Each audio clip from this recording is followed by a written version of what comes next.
Assalamualaikum warahmatullahi wabarakatuh. Selamat malam, salam sejahtera untuk teman-teman semua. Hari ini kita kedatangan tamu istimewa Mas Hendrawan Setiawan. Saya sudah mengenalkan beliau tadi di awal, juga sudah mengirimkan link artikel beliau kepada teman-teman sebagai pengantar untuk kuliah kita malam ini. Mas Hendrawan ini menjadi jurnalis yang luar biasa karena beliau menjadi salah satu yang mempelopori pengembangan MOJO, Mobile Journalism. Dan ketika pandemi, Mobile Journalism ini benar-benar menjadi sesuatu yang bermanfaat. Kepada Mas Hendrawan, tanpa berpanjang kata untuk membuka ini, monggo kami silakan.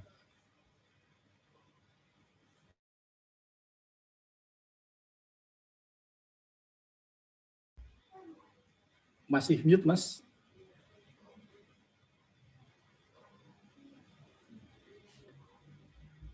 Sebentar.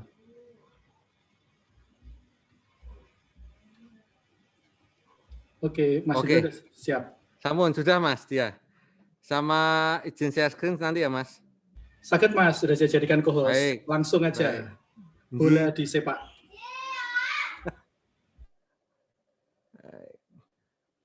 Baik Mas. Jadi sebelumnya Assalamualaikum warahmatullahi wabarakatuh.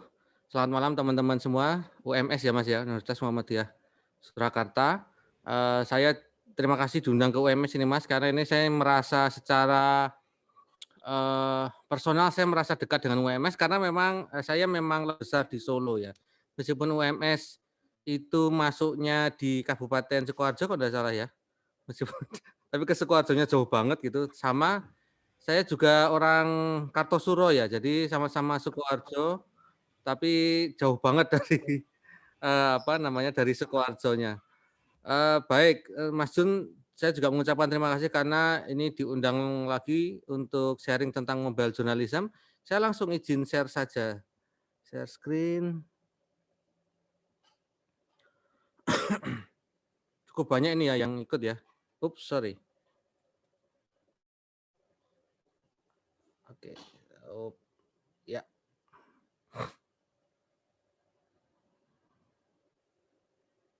Mohon maaf. Oke, baik. Ya, ini saya akan sharing tentang mobile journalism. Kalau mobile journalism ini sudah dikenal di dunia ya, memang Indonesia selalu dalam konteks apapun di jurnalisme itu seringnya terlambat gitu. Seperti misalnya kalau ada istilah data jurnalisme yang masuk di Indonesia pada tahun 2000 pertengahan 2015-an misalnya kayak gitu ya. Ya itu sebenarnya kalau di barat khususnya di Amerika sudah ada sejak 1950 gitu. Mobile journalism juga seperti itu sebenarnya di luar juga sudah dikenal duluan karena tentu saja teknologi di sana lebih cepat ya. Nah, sebelum masuk ke materi saya, ini adalah nama saya, IG saya ini, Facebook-nya ini. Kalau saya nggak begitu aktif main Twitter seperti Mas Jun yang cukup aktif ya, followernya banyak gitu, apalagi follower bola itu udah banyak banget tuh. Lanjut, saya akan menjelaskan ada beberapa hal tentang mobile journalism ya. Ada 6 poin ya di sini. Saya akan mulai masuk satu persatu, kawan-kawan. Yaitu konsep dasarnya apa sih gitu. Yang pasti Mojo itu lahir dari perkembangan teknologi ya. Teman kan tahu ya, perkembangan teknologi itu kan 1.0, 2.0, 3.0, 4.0 ya. Kalau 1.0 itu dulu lahir karena ada mesin uap, 2.0 itu lahir karena ada listrik, 3.0 itu lahir karena ada komputer, dan 4.0 itu lahir karena ada media sosial, karena ada dunia digital, kira-kira seperti itu. Jadi dan 4.0 ini belum selesai mungkin ya, kita masih mengembangkan ini, sudah ada ide 5.0 gitu. Bagaimana sebenarnya itu sudah kita mulai saat ini ya, bagaimana kita mengembangkan itu tidak berdasar pada teknologi tapi bagaimana kita ini berkolaborasi, mempunyai komunitas tertentu. Nah, ini disebut nanti 5.0 kira-kira seperti itu. Nah, tapi kita akan bahas tentang 4.0. Apa saja sih pengaruh teknologi 4.0 ke jurnalisme gitu, ke jurnalisme? Kalau menurut saya kok ada dua ya pengaruhnya. Satu, itu munculnya citizen journalism. CJ, teman-teman saya yakin pernah mendengar itu dan mungkin menjadi salah satu pelakunya atau pernah menjadi salah satu pelakunya. si J ini kalau menurut saya itu lahir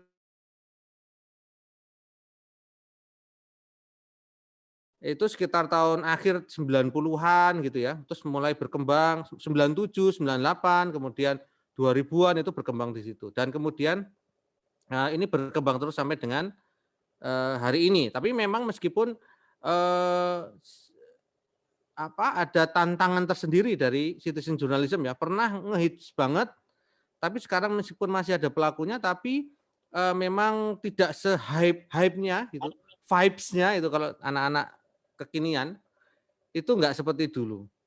Nah, kemudian yang kedua adalah Mojo atau mobile journalism ya.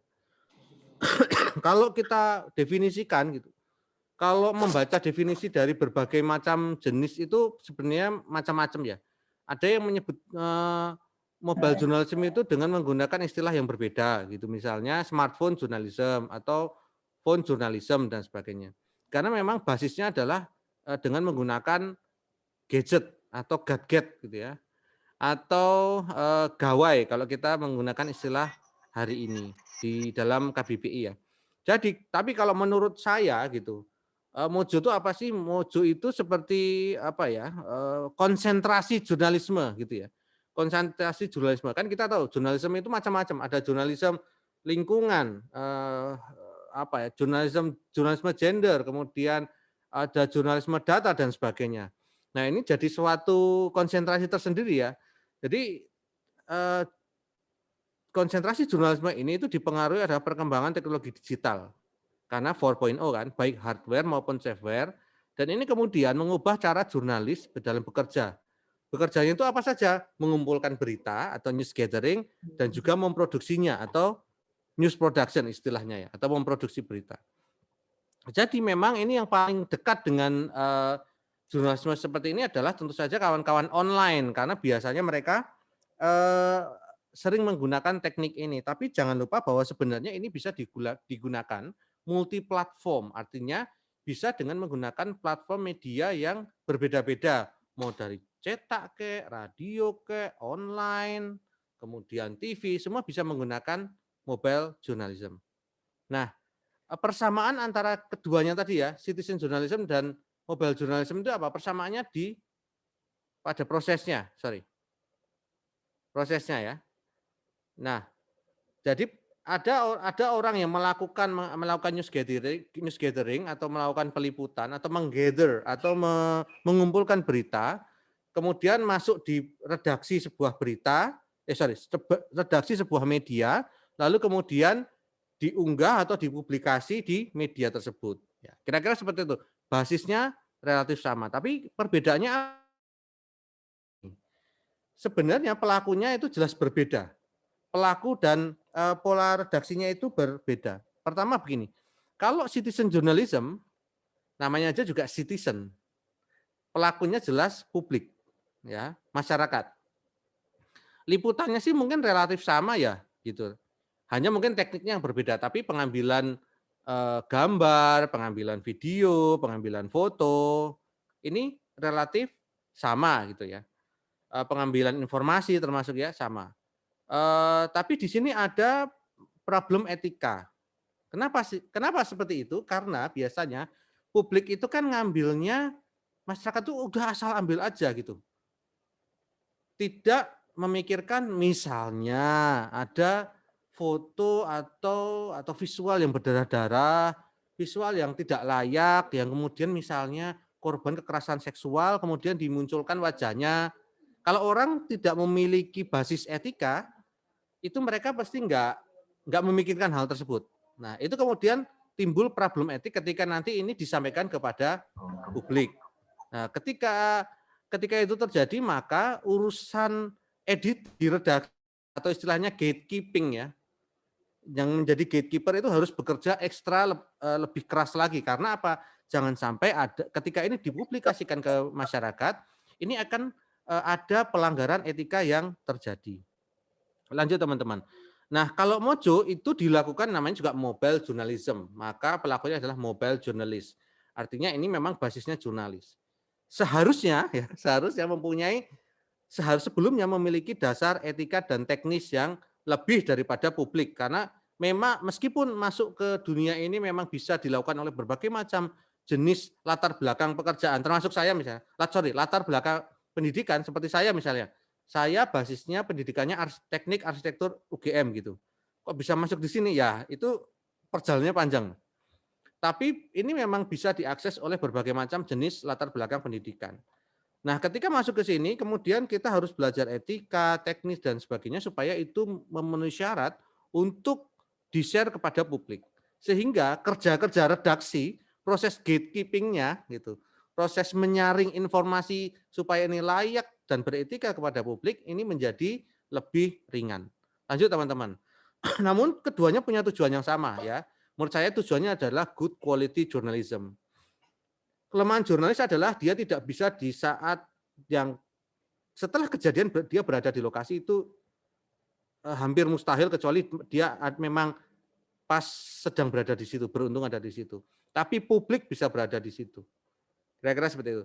Tapi tujuannya sama, bagaimana menciptakan jurnalisme yang lebih baik, menginformasikan lebih komprehensif, tapi tentu saja perlu proses supaya disampaikan ke publik dengan lebih layak lah, kira-kira seperti itu ya. Jangan modelnya jangan seperti di media sosial gitu misalnya, atau di YouTube gitu, Facebook gitu misalnya. Mohon maaf, hari ini kita mungkin banyak melihat hal-hal yang tidak pantas yang dengan mudah kita lihat di media sosial gitu, YouTube sekalipun. Misalnya, orang misalnya membuat podcast sambil merokok, misalnya gitu. Ini bukan masalah pro kontra rokok, tapi ketika kita bicara tentang dunia penyiaran, ini ada aturan untuk tidak memperlihatkannya, misalnya seperti itu ya. Kemudian contoh lain misalnya adegan yang berbau seksual gitu misalnya, adegan ciuman misalnya gitu. Kita sangat mudah melihatnya gitu. Misalnya di Facebook ada kissing prank gitu misalnya. Yang ini sangat tidak layak untuk kita, tidak mungkin akan tampil di media televisi broadcast yang biasa kita lihat sehari-hari lah, kira-kira seperti itu. Nah, dengan Mojo kita tidak perlu peralatan yang seperti ini ya. Teman-teman mungkin nggak perlu punya laptop gitu ya. Peralatan seperti ini yang harganya sekitar 30 jutaan, kamera atau kamera handycam yang harganya mungkin beberapa juta ya, minimal 2 juta, tapi rata-rata 5, 6 bahkan belasan juta. Kita hanya perlu sebuah cellphone atau handphone. Nah, yang kedua adalah kita persiapkan juga kita mau di platform apa gitu. Platformnya bisa macam-macam ya. Kemudian kita mau menggunakan apa? Softwarenya mau menggunakan apa? Software editing fotonya menggunakan apa? Videonya menggunakan apa? Rekamannya menggunakan apa? Gitu ya. Karena perekaman yang bawaan HP biasanya tidak stereo. Oh, kita mungkin perlu aplikasi yang kira-kira apa yang bisa menghasilkan suara lebih halus. Misalnya seperti itu. Nah, kawan-kawan, sejarah dari Mojo ini kalau di barat itu, kalau di textbook itu munculnya tahun 2004 kalau di buku Mobile Journalism in Asia itu 17 Februari 2004. Tapi sebenarnya kita di Indonesia ini nggak begitu lama-lama banget. Setahun berikutnya sudah muncul ya gitu. Tahun 2005 itu jurnalis dari Liputan 6 SCTV itu menulis untuk .com. Gitu. Jurnalis TV-nya nulis untuk online. Kemudian ini 2017, 2010 ini yang asing ya, kawan-kawan bisa lihat ini. Secara lengkap nanti bisa kawan-kawan bisa klik di nusdo.com, nuusdo.com. Gitu. Nanti artikel ini ada di salah satu tulisan saya yang ada di situ. Nah, sekarang kita ngomong dalam konteks Indonesia aja ya, supaya kita nggak terlalu ke barat-baratan. Karena saya sama Mas Jun orang yang sama-sama tidak begitu tidak begitu cocok banget ketika semuanya harus dibawa ke barat itu. Kejayaan Timur ini atau pemikir-pemikir Timur ini juga harus mendapatkan harus mendapatkan perhatian gitu. Sama seperti ketika saya mengambil S2 di Filipina juga gitu. Meskipun teksnya pakai bahasa Inggris, Barat, Inggris, Amerika, tapi kami diajarkan untuk berani menyampaikan ide supaya orang-orang yang berada di timur itu itu mempunyai derajat yang sama dengan orang-orang yang berada di barat. Jadi enggak mengquote-nya orang yang namanya bule terus, enggak. Kadang-kadang quote lah Junaidi 2020 gitu. Merayakan sepak bola, misalnya seperti itu kalau di bukunya Mas Jun ya. Nah, ini kawan-kawan, Kompas itu juga ada, ini adalah foto pertama Kompas yang menggunakan gawai, yang menggunakan handphone. Terbitnya Jumat 30 Oktober 2015. Ini headline. Yang saya tampilkan di sini yang headline aja. Yang kedua adalah National Geographic juga pernah, NG Traveler itu juga pernah membuat laporan di Yerusalem dengan menggunakan HP. Nah, ada di sini. Nah, ini saya berburu ini akhirnya dapat bukunya yang seperti ini. Nah, semua yang ada dalam artikel ini, di artikel tentang Yerusalem ini semuanya diambil dengan menggunakan handphone saja. Saya ingin menunjukkan bahwa NG yang kondang dengan foto-foto yang fantastis gitu, itu ternyata juga dalam titik-titik tertentu mereka juga mengapresiasi penggunaan handphone sebagai alat untuk melakukan peliputan. Lanjut kawan-kawan. Nah, ini kawan-kawan, ini mungkin salah satu video handphone yang pertama dan mungkin tidak akan ada lagi seperti ini, sedahsyat ini yang pernah direkam oleh orang Indonesia. Dan ini sangat berharga sekali. Mungkin teman-teman belum pernah lihat ya, kita lihat sedikit.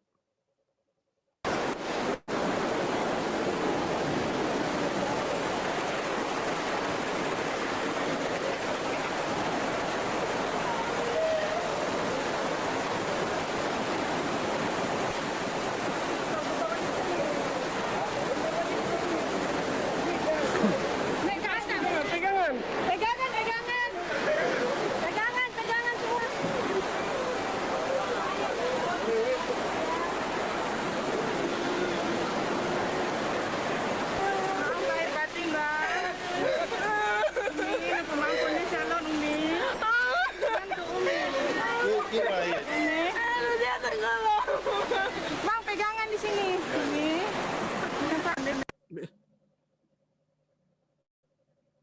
Kira-kira gitu ya teman-teman ya. Kira-kira ada yang tahu ini video apa? Ini adalah video tsunami 2004. Sudah pada lahir ya tahun segini ya? Saya juga tahunya browsing ini, soalnya umur masih 17 jalan 18 ini saya. Ya, ini adalah satu-satunya video yang merekam tentang tsunami 2004 yang berada di tengah tsunami-nya. Gitu ya. Nah, ini menggunakan handphone. Kalau tidak ada Cut Putri, kita tidak akan pernah bisa melihat betapa dahsyatnya tsunami akibat gempa 9,7 skala Richter yang ada di Aceh. Nah, bagaimana kita akan memulainya? Nah, memulainya caranya ini, kita lihat video lagi yuk.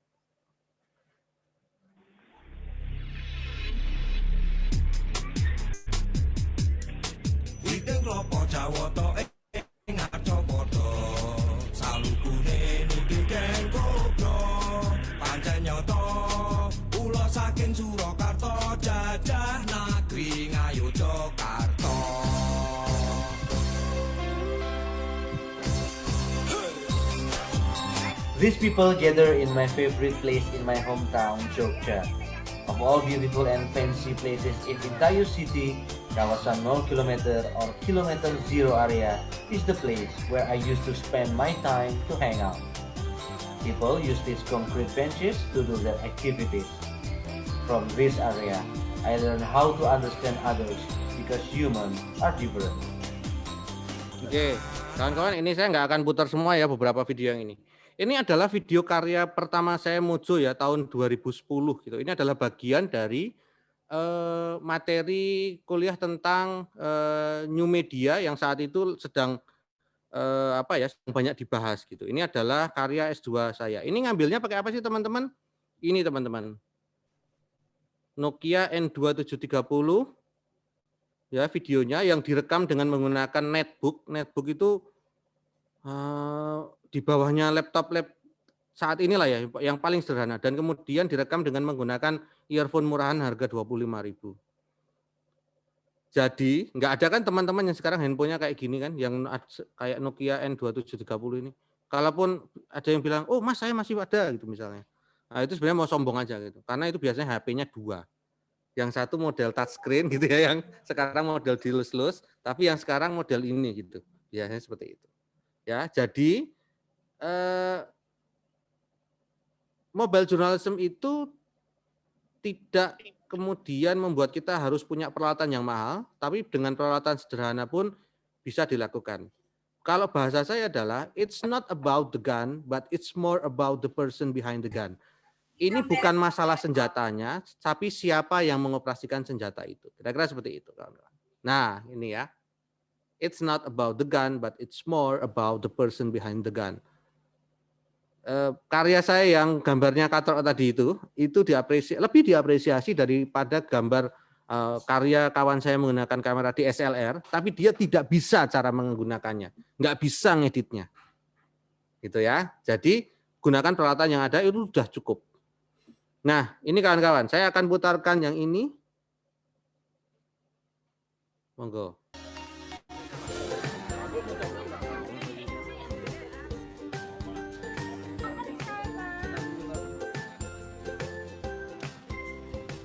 Iriana berbelanja bersama organisasi Aksi Solidaritas Era atau OASE Kabinet Kerja yang merupakan organisasi istri menteri dan pejabat Kabinet Kerja. Iriana dan rombongan menyusuri gang-gang sempit di Pasar Beringharjo dan sesekali berhenti untuk berbincang dengan pedagang dan warga. Iriana juga melayani ajakan swafoto. Di kios batik dan konveksi Sido Mukti, Iriana membeli celana batik seharga Rp50.000. Cuma beli ini aja, ya sama seperti membeli yang lain. Itu menawar nggak Bu kalau Bu Iriana? Enggak menawar, tak kasih harga pas juga. Bu, tadi Bu Iriana tidak mau di plastik ya Bu? Iya, tidak mau di plastik. Kenapa Bu? Nggak menanyakan? Mungkin nggak mau pakai kantong hitam ya, plastik hitam gitu ya. Nah, kita nggak sajikan semua, tapi saya ingin menyampaikan ke kawan-kawan. Di video ini itu ada 3 kamera yang terlibat, yaitu adalah kamera punyanya CNN Indonesia yang harganya sekitar 30 jutaan. Kedua adalah kameranya Sekretariat Presiden, dan ketiga adalah HP kentang saya ini. Ya, harganya 1 jutaan lah. Nih. Tapi teman-teman tahu nggak gambar mana yang menggunakan kameranya CNN, kameranya Istana Presiden, sama kamera kentang saya ini? Ada yang tahu nggak? Perbedaannya tipis ya. Tapi kawan-kawan, rahasianya adalah visual di sini misalnya wawancara dan kemudian soal wawancaranya semua dilakukan dengan menggunakan HP. Termasuk beberapa visual yang ada di dalam situ yang kadang-kadang tertulis Sekretariat Presiden. Itu sebenarnya diambil dengan menggunakan HP kentang ini. Kenapa? Karena waktu itu kamera besar nggak bisa masuk. Yang kameranya CNN itu nggak bisa masuk. Maka saya ngambil gambar dengan kamera ini. Ketika kemudian tayang, nggak ada bedanya kok, biasa aja gitu. Orang tuh nggak nanya ini diambil dengan kamera apa, tapi bagaimana kontennya, bagaimana ngeditnya, kira-kira seperti itu. Nah kawan-kawan, kelebihan dan kekurangan Mojo apa? Kelebihannya bisa mobile, mudah, murah, efektif dan efisien, memacu kreativitas dan cepat. Nah, ini misalnya, ini dulu kerusuhan yang di gedung DPRD DIY. Ini diambil dengan menggunakan HP kentang saya ini. Gitu, oke. Kenapa bisa tinggi? Karena saya pakai tongsis. Kalau orang lain pakai tongsis untuk selfie, saya pakai untuk liputan.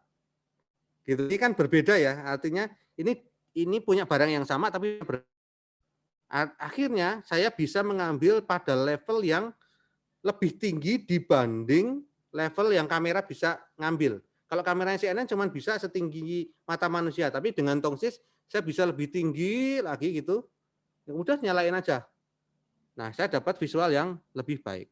Nah, kemudian misalnya seperti ini, saya bisa bekerja simultan, teman-teman. Artinya, kenapa kok ini ditempelin di sini? Kenapa kok belakangnya ada guritanya gitu misalnya? Karena apa? Saya bisa merekam langsung apa yang disampaikan oleh narasumber ini. Gitu. Artinya apa? Kadang kalau wartawan TV itu habis liputan merekam wawancara itu harus mendengarkan kembali, harus ngeplay lagi di kamera, itu ngabisin baterai. Nah, mendingan langsung aja direkam bersamaan, yaitu di HP. Makanya ini saya kasih gurita supaya bisa nempel di mic cube-nya CNN. Jadi bisa bekerja simultan. Seperti ini juga. Ya ini memang menggunakan kamera CNN ya yang gede ini ya, tapi ingat tapi coba lihat ini nih, yang kecil ini. Ini apa sih? Ini adalah live streamingnya CNN. Jadi narasumber ini sebenarnya live dengan Jakarta, langsung dengan anchor di Jakarta, di center. Tapi supaya seperti ada lawan bicara, dia butuh nonton dianya sendiri saat tayangannya seperti apa. Nah, daripada bawa layar yang gede, pakai HP aja kan bisa. Gitu ya. Kekurangannya apa aja? Satu, banyak buat jurnalis yang menjalani ini tapi belum paham gitu. Misalnya nulis di handphone, ngirim pakai email, ini sebenarnya menurut saya bagian dari mobile journalism gitu.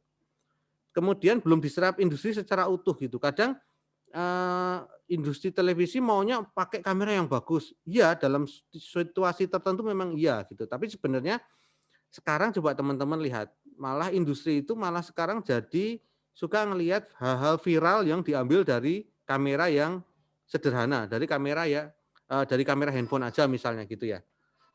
Jadi industri itu masih malu-malu kucing. Dan yang terakhir adalah masih ada beberapa isu teknis kecil lah gitu yang kira-kira ini lama-kelamaan akan bisa diperbaiki. Misalnya apa? Perekaman audio tapi belum stereo, misalnya seperti itu yang tadi saya sampaikan. Nah ini sedikit demi sedikit mulai ada nih aplikasi tertentu yang sudah bisa memfasilitasi hal tersebut. Tapi dulu nggak ada gitu. Nah lalu menurut saya jadi Mojo itu adalah gaya media di masa depan yang dimulai hari ini. Media dan jurnalis itu kalau nggak beradaptasi ya sudah akan digilas zaman. Nah, kawan-kawan, modal seorang Mojo itu adalah kerja keras, adaptif, kreatif, dan multiplatform. Dan yang terakhir adalah etika. Saya yakin kalau teman-teman di sini sudah biasa bekerja keras ya. Karena begini teman-teman, kalau orang-orang mungkin zaman saya dulu gitu, orang ada nggak mau bekerja dalam satu pekerjaan mengerjakan beberapa hal, nggak mau. Kalau kameramen ya kameramen tok, reporter tok gitu, editor tok. Sekarang nggak bisa gitu. Saya kalau mau pergi ke luar negeri, keliling dunia, itu biasanya hanya diberi satu seat aja. Nggak bisa misalnya liputan 2 orang, reporter sama kameramen, nggak bisa. Cuman 1. Maka orang ini harus bisa melakukan reportase, bisa menulis, bisa live report, bisa mengambil gambar sendirian. Nggak ngitung-ngitung tuh gimana gitu. Jadi saran saya, kawan-kawan sekarang yang misalnya saat ini jadi mahasiswa, jangan hanya berpikir, oh nanti saya mau kerja di televisi swasta nasional misalnya, atau TVRI, atau apapun institusi broadcast atau institusi media nasional, tapi hanya mempunyai satu kemauan. Saya mau jadi reporter tok, saya mau jadi kameramen tok. Ya itu kayak apa ya? Ya orang kayak gitu banyak banget gitu. Kalau ingin punya distingsi, kalau ingin berbeda, maka jadilah atau punyailah kemampuan yang berbeda daripada orang lain. Gitu. Itu yang saya jalani sampai dengan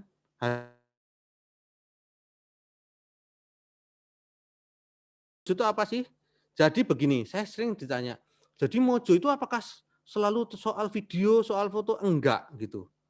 Mojo itu sebenarnya ya dari ngetik, dari mengumpulkan berita, ngetik, ngirim dan sebagainya, gitu ya.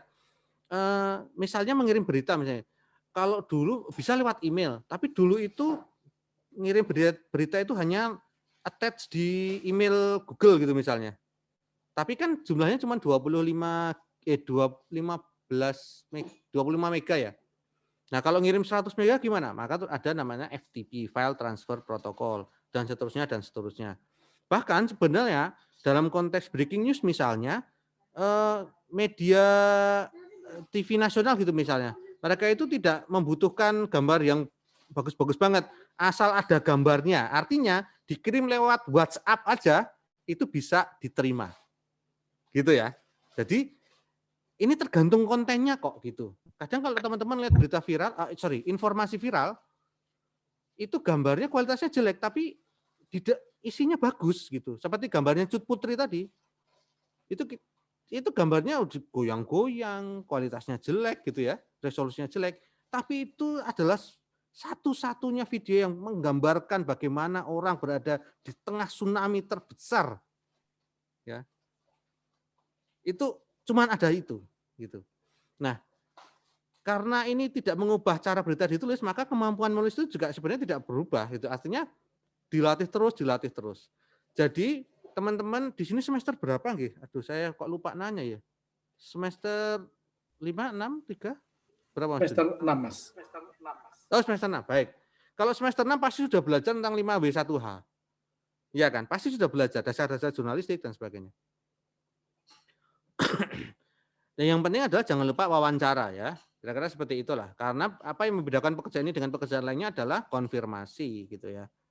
Kira-kira seperti itu. Nah, jadi konten is king seperti yang saya sampaikan, gambarnya kira-kira nggak perfect banget, nggak apa-apa, tapi dilatih terus. Cara menulis belum bagus banget, nggak apa-apa, dilatih. Tapi yang penting adalah kontennya baik. Nah, ini kira-kira ya teman-teman produksinya jadi seperti yang saya sampaikan tadi, formatnya bisa macam-macam kok. Nggak mesti video, nggak melulu video, nggak seperti itu. Bisa teks, bisa audio, apalagi saat ini podcast sangat digemari ya, termasuk oleh Mas Jun ya dan kawan-kawan di jaringan sekolah Muhammadiyah kayaknya lagi senang banget bikin podcast.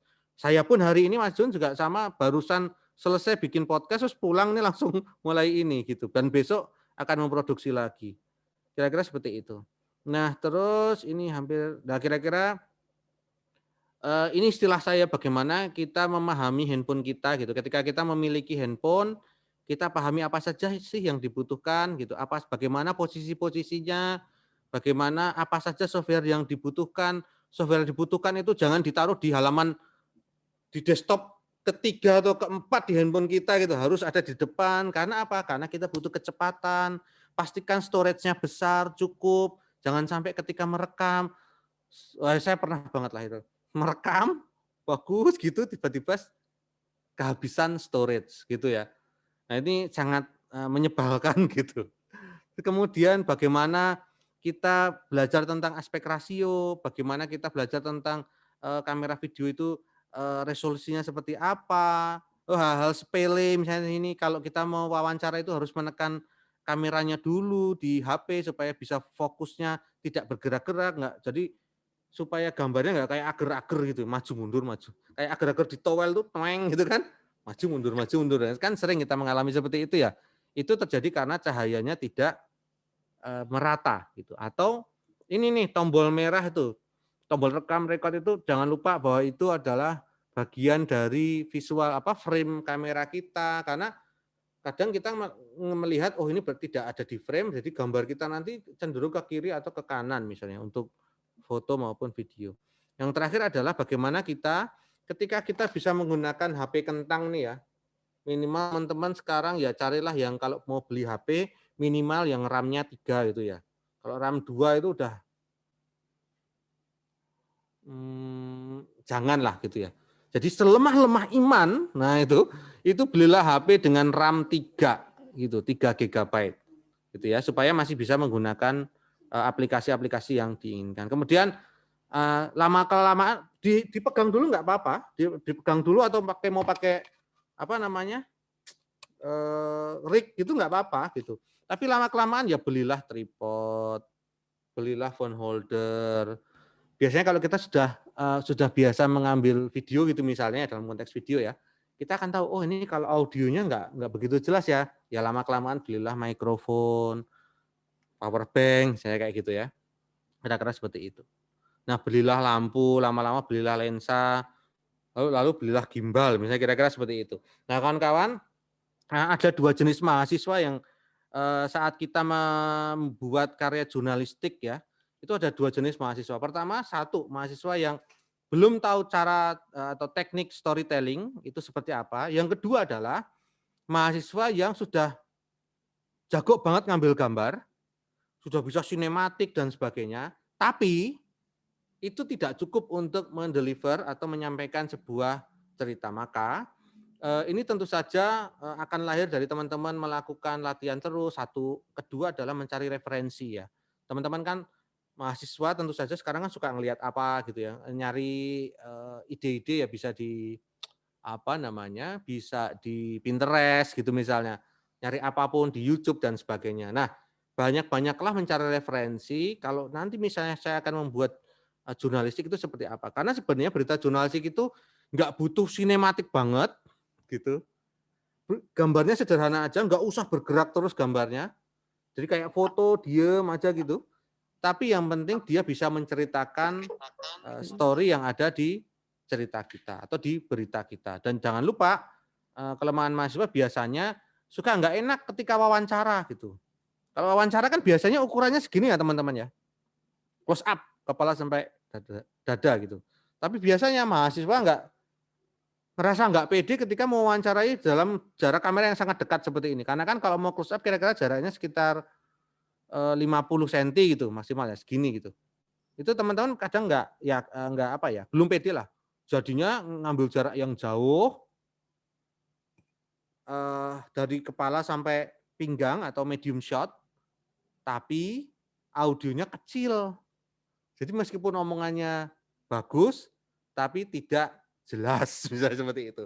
Nah, ini tentu saja perlu diantisipasi dan tentu saja yang kedua perlu banyak berlatih dengan melihat banyak referensi yang ada di media sosial, di internet, dan tentu saja yang paling menjadi acuan adalah media yang sudah sudah established ya. Misalnya kalau teman-teman mau ngomong televisi ya boleh ngomonglah CNN, boleh lihat TV One, boleh lihat Kompas TV, boleh lihat beritanya Net TV dan sebagainya. Kira-kira seperti itu. Mas Jun, kayaknya kita akan lebih asik kalau tanya jawab, mungkin bila ada pertanyaan. Sementara begitu dulu kawan-kawan. Matur nuwun, saya kembalikan sementara ke Mas Jun. Ya, terima kasih sekali Mas Hendrawan Setiawan untuk insight-nya yang luar biasa. Monggo teman-teman yang berbahagia, silahkan yang mau mengajukan pertanyaan bisa ditulis di menu chat. Nanti saya akan milih satu penanya, atau saya akan minta Mas Hendrawan milih satu penanya terpilih dan akan saya kirimin paket buku besok pagi. Gitu. Monggo silahkan, sudah ada di menu chat Mas dari Mbak Novi Setianingrum, izin saya bacakan. Izin Mas Jun bertanya kepada Pak Hendrawan, siapa yang dapat menjadi bagian dari Mojo? Apakah hanya kalangan jurnalisme profesional? Kemudian, apa media publikasi dari Mojo? Apakah hanya media mainstream? Selanjutnya, siapa menjadi gatekeeper dan bagaimana cek faktanya, Pak? Monggo silakan Mas Hendrawan. Baik. Mbak Novi, pertanyaannya asik banget nih dan komprehensif banget nih. Pertanyaan satu persatu ya. Siapa yang dapat menjadi bagian dari Mojo? Apakah dari kalangan jurnalis profesional? Yang menjadi bagian Mojo tentu saja adalah pelakunya adalah orang yang tahu etika jurnalistik, itu seperti itu. Karena begini, saya tidak ingin selalu terjebak gitu ya. Atau saya tidak ingin terjebak bahwa jurnalis profesional itu adalah yang benar-benar punya media. Yang punya media tentu saja iya gitu ya. Salah satu hal gitu. Tapi begini, saya agak sepakat dengan kawan-kawan AJI gitu misalnya, Aliansi Jurnalis Independen, yang memasukkan Persma gitu, pers mahasiswa sebagai bagian dari jurnalis. Kenapa? Karena mereka mengumpulkan informasi itu menggunakan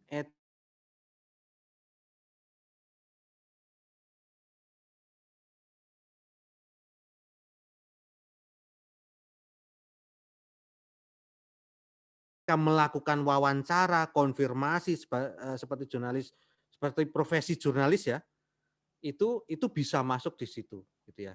Tapi itu tadi kita harus kembali yang membedakan antara karya jurnalistik dengan non jurnalistik adalah satu, yaitu konfirmasi. Jadi sepanjang teman-teman membuat karya jurnalistik itu kemudian mendapatkan fakta tertentu, menggali fakta, kemudian data, itu ada narasumbernya, jelas orangnya. Nah, itu bisa dikatakan sebagai karya jurnalistik dan itu bisa diakses dengan metode Mojo. Artinya, kawan-kawan mahasiswa pun bisa melakukan itu. Dan karyanya bisa disebut sebagai karya jurnalistik. Kemudian, apa media publikasi dari Mojo? Apakah hanya media mainstream? Jadi, terkait dengan tadi jawabannya tidak. Gitu ya, tidak hanya media mainstream. Artinya teman-teman kalau di pers mahasiswa itu punya website sendiri, itu malah itu bisa masuk ke situ. Ada satu artikel yang digarap oleh Persma yang kemudian menjadi concern atau perhatian publik nasional salah satunya yang terakhir adalah itu ya kasus kekerasan seksual mahasiswi Universitas Gadjah Mada oleh kawan KKN-nya yang kita kenal dengan kasus Agni. Itu di-drive atau diawali dari Persma Bulak Sumur kalau tidak salah. Baleirung ya? Oh Baleirung, sorry. Baleirung kalau nggak salah. Persmanya UGM dan menjadi perhatian nasional itu menjadi liputan media mainstream. Saya ingin membuktikan ke Novi bahwa itu bisa dilakukan. Karya mahasiswa bisa dikategorikan karya jurnalistik sepanjang melakukan proses-proses gathering, proses-proses production seperti yang dilakukan oleh media dan jurnalis profesional. Selanjutnya siapa yang menjadi gatekeeper dan bagaimana cek faktanya? Yang menjadi gatekeeper sebaiknya adalah orang yang sudah punya pengalaman jurnalis peliputan itu paling enak sebenarnya itu di atas 5 tahun gitu. Kenapa sih kok waktu gitu? Kan waktu belum tentu menjamin bahwa seseorang itu layak untuk menjadi gatekeeper atau menjadi editor atau menjadi produser kalau istilah di media broadcast ya, radio dan televisi. Tapi setidaknya ini menjadi standar awal untuk memasukkan seseorang dalam posisi tersebut. Gitu. Artinya dia sudah melalui proses peliputan. Kalau masih baru jadi jurnalis, kemudian dan belum menghasilkan karya satupun, kemudian jadi editor kok kayaknya kurang pas ya gitu. Jadi sebaiknya dia sudah mengalami peliputan dulu, tahu proses tulisannya dulu seperti apa mentahnya, kemudian masuk di editing seperti apa, jadi seperti apa, kemudian membandingkannya seperti apa lah, kemudian dari proses itu dia bisa lama-kelamaan jadi seorang editor atau seorang gatekeeper. Nah kalau cek fakta tentu saja ini suatu hal yang lain. Cek fakta itu sekarang sudah lebih mudah karena ada internet ya. Jadi kalau foto tentu saja gampang banget. Ingat ya, ini penting nih buat mahasiswa nih karena saya juga ngajar juga jadi dosen. Mas Jun akan sangat mudah mendeteksi karya mahasiswa yang plagiat, yang kopas tanpa menyebutkan atribusinya, tanpa citing sumbernya. Itu sangat mudah. Kenapa? Karena saya juga beberapa kali menemui mahasiswa ini kok tulisannya berbeda ya. Mas Jun pasti sangat tahu tulisan mahasiswa sama tulisan profesional, pasti tahu. Saya pun juga bisa mengenalinya. Gitu. Jadi gampang aja. Cek faktanya salah satunya ya, karya mahasiswa itu tinggal di-copy aja, kemudian di-paste. Nanti ketemu tuh ininya sumbernya dari mana. Gitu. Lalu yang kedua, cek fakta misalnya soal foto gitu misalnya. Oh, fotonya plagiat atau enggak gitu. Ngambilnya dari mana? Bisa diambil dari sini atau enggak gitu. Itu adalah gampang, kita kan bisa search by Google Image ya. Kalau kita pakai komputer, pakai laptop, klik kanan ada search by Google Image gitu. Nah, memang yang menjadi tantangan adalah cek fakta tentang ini video itu memang rumit gitu. Tapi biasanya dari sisi teknis kita bisa menganalisa. Namun yang paling gampang adalah kalau teman-teman ingin lebih gampang bisa menggunakan situs-situs yang memang sudah sebelumnya menggunakan cek fakta. Saya kira seperti itu. Seperti itu yang yang punyanya Mavindo itu ya Mas Jun ya. Saya kok tiba-tiba lupa namanya. Turn back hoax. Turn back hoax ya, betul. Misalnya seperti itu. Kira-kira demikian Mas Jun. Oke, wah terima kasih, sangat antusias pada teman-teman mahasiswa. Saya baca semua aja masih 4 ya, nanti mungkin jawabnya bisa direkap biar waktu kita efisien. Dari Mas Januar Satria, izin bertanya kepada Mas Hendrawan, apa yang paling berkesan saat Muju? Kemudian dari Raina, izin bertanya, karena adanya perkembangan teknologi, hampir semua orang mempunyai handphone dan hampir semua orang bisa menjadi jurnalis. Nah, bagaimana cara Mas Hendrawan mempertahankan eksistensinya sebagai jurnalis di era teknologi? Wah, ini menarik ini. Tadi Mas Hendrawan cerita, bayangkan di Filipina, Mas Hendrawan kuliah di Filipina tahun 2010 sudah diajari Mojo. Saya aja waktu itu belum pernah dengar istilah Mojo, betapa kita sangat ketinggalan. Dari Mbak Erika, izin bertanya apakah ada aplikasi seperti Canva, KinoMaster yang saat ini membantu kelancaran Mojo. Nah ini bagus nih. Saya itu banyak belajar KinoMaster dari Mas Hendrawan. Satu lagi dari Mbak Sarmila. sejauh ini saya tahu media Indonesia belum terlalu mengedepankan foto gawe untuk dokumentasi cetak. Jadi sebagian besar hanya media online kebanyakan foto hasil resolusi gawe dengan alasan resolusi kamera digital lebih baik daripada gawe. Apakah ini selalu terjadi di media cetak saja atau di beberapa? Monggo Mas Indrawan.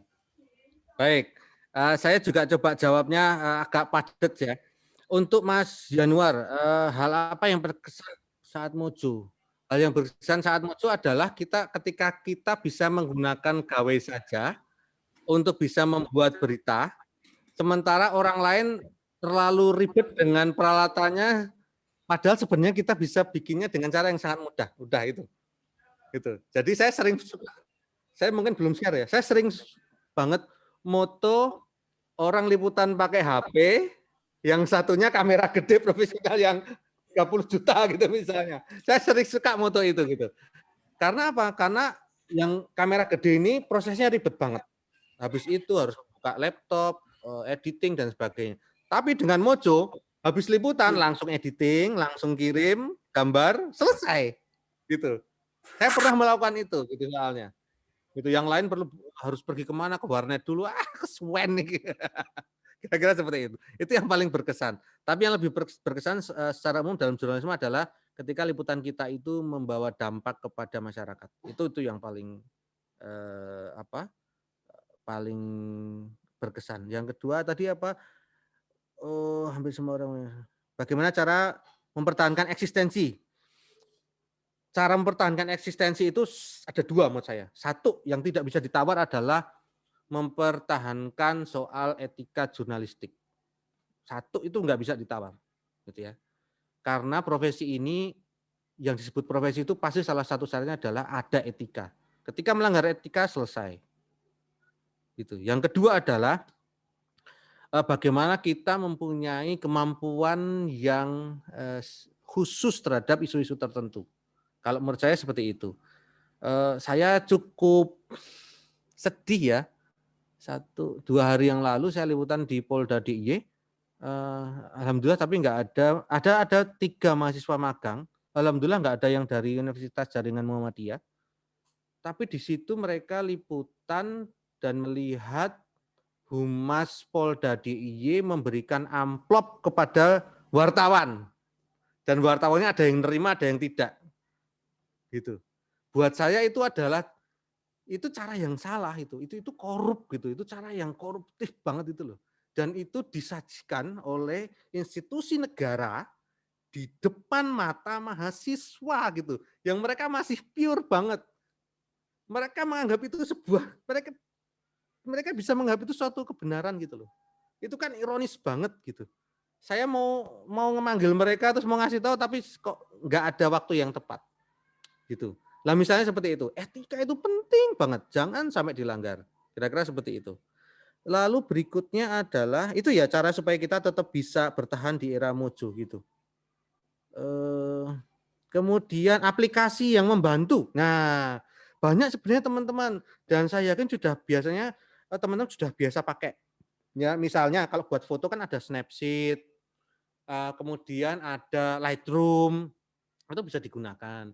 Kemudian teman-teman kalau editing pakai KineMaster bisa, pakai VN, Vlog Now ya. Kalau KineMaster biasanya teman-teman itu ini oke nih, aplikasi keren gitu. Cuman kadang-kadang teman-teman kalau mau menghilangkan watermark-nya harus beli dulu atau teman-teman pakai yang bajakan atau yang pakai mod. Nah, saya kasih tahu nih aplikasi lain yang seperti KineMaster tapi nggak ada watermark-nya, namanya VN, Vlog Now. Nah, teman-teman bisa pakai itu. Nah, lalu kalau bikin grafis ya kalau sekarang Corel Draw killed by Canva lah kira-kira gitu ya. Photoshop killed by Lightroom misalnya gitu. Jadi bisa gunakan Canva atau yang lain. Nah, kemudian kita yang sering lupa adalah aplikasi perekaman audio. Perekaman audio bisa kita menggunakan perekaman yang ada di handphone atau pakai aplikasi lain namanya misalnya ini yang saya sering pakai namanya Audio Rec. Ya, Audio Rec. Audio Rec Audio Rec atau yang terbaru adalah Easy Voice. Easy Voice. Nah, audio rek ini kualitasnya hampir sama seperti rekaman yang ada di HP kita, cuman kelebihannya adalah ketika kita keluar dari aplikasi audio rek, kita masih bisa mendengarkan audionya. Kan biasanya kalau pakai rekaman yang recorder yang ada di HP kita rekam, kita preview, kita dengerin, ketika kita keluar sambil WhatsApp-an atau sambil apa, itu mati kan audionya. Nah, kira-kira itu kalau audio rek enggak. Kalau yang terbaru itu Easy Voice. Nah, Easy Voice ini untuk kualitas audio yang lebih baik. Bahkan ini dipakai untuk rekaman dengan menggunakan HP. Gitu. Jadi rekaman lagu musik. Kalau teman-teman mungkin di sini ada yang aktif bikin video musik. Nah, itu kan ada yang mungkin ada yang pernah menggunakan Easy Voice. Lalu saya kalau perekaman dengan menggunakan video, saya menggunakan kamera yang ada di HP atau yang menjadi favorit saya adalah ini, Cinema FV5. Karena ini ada indikator audionya. Kan kita kalau merekam video gitu kan ya kita sudah manut aja pasrah sama HP-nya audionya kan gitu. Tapi kalau saya pakai Cinema FV5 itu ada indikatornya dan kita tahu kalau itu misalnya under atau terlalu lemah atau over atau terlalu ngepik audionya terlalu pol banget sampai merah. Lah itu kita bisa atur dari situ. Kita bahkan juga bisa ngatur kira-kira nanti besarnya seberapa gitu. Kira-kira seperti itu. Nah, yang berikutnya adalah oke. Yang Erika ya Mas Jun kok nggak salah. Salah. Oh, bawahnya, sorry.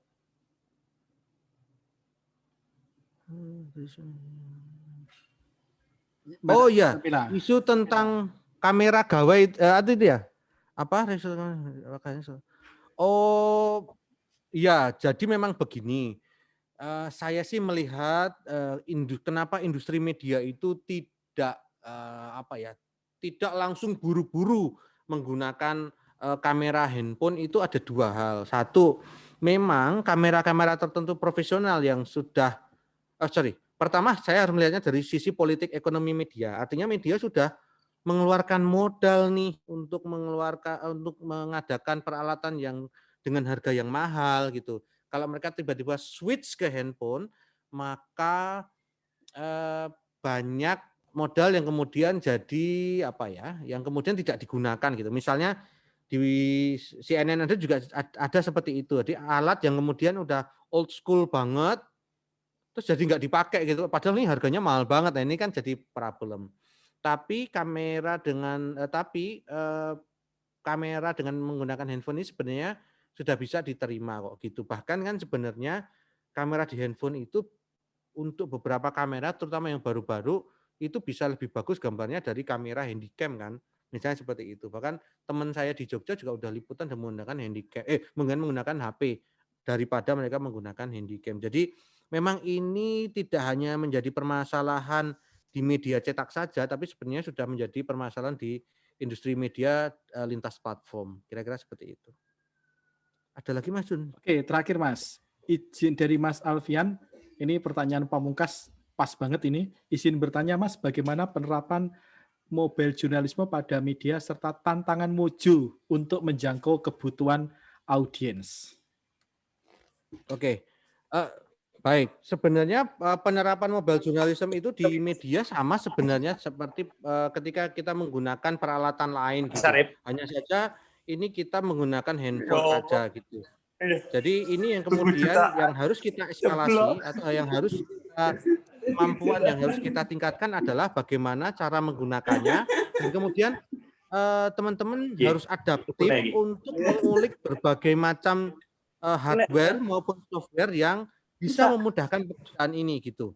Misalnya kan wawancara dengan menggunakan Zoom saat pandemi ini juga sering dilakukan ya, bahkan kemarin dan hari ini saya juga menggunakan wawancara dengan menggunakan Zoom gitu misalnya. Nah, ini bisa dilakukan. Lalu perekaman dengan menggunakan apa itu bisa dilakukan gitu. Misalnya berbagai macam cara itu kalau dengan menggunakan dunia digital kan jadi lebih mudah. Yang penting adalah bagaimana kita itu kemudian menyerap itu untuk masuk ke dalam media kita. Nah, semakin banyak informasi yang bisa kita serap, semakin banyak narasumber, semakin banyak kepala, kemudian pernyataan narasumber yang kemudian bisa membangun cerita kita, membangun berita kita, itu akan menjangkau audiens yang lebih banyak lagi. Kira-kira seperti itu. Jadi kemudahan-kemudahan teknologi ini coba terus diulik untuk bisa memudahkan pekerjaan kita supaya ini memudahkan orang juga untuk mengakses informasi yang kita produksi. Kira-kira seperti itu. Oke, terima kasih Mas Hendrawan. Silahkan dipilih satu penanya menurut Mas Hendrawan yang berhak mendapatkan buku ini. Ini buku baru. Nanti Mas Hendrawan juga dapat deh, juga dapat. Saya kirim ke rumah. Atau aku tak dulan ke rumahmu, tak dulan ke rumahmu. Oh iya ya. Tak tungguin di sini udah ada Pak Jawa ya. Kita, monggo Mas, silahkan Mas. Baik. Oke, saya cukup impress dengan pertanyaan dari Novi Setia, Mas. Oke, Mbak Novi Setia Provisiat ya. Silahkan WA saya, alamat Selamat, rumah. Novi. Besok pagi akan saya kirim.